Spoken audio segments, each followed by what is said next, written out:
कोनो काम लागता ए राजा बड़ा घाम लागता होई न कोनो काम लागता ए राजा बड़ा घाम लागता सुना हो देह में निकलते सरेह में घाम से जर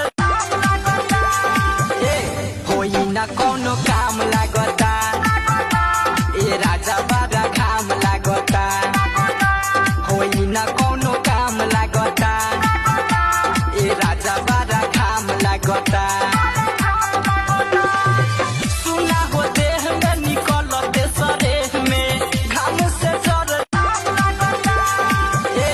होई न कोनो काम लागता ए राजा बड़ा घाम लागता होई न कोनो काम लागता ए राजा बड़ा घाम लागता।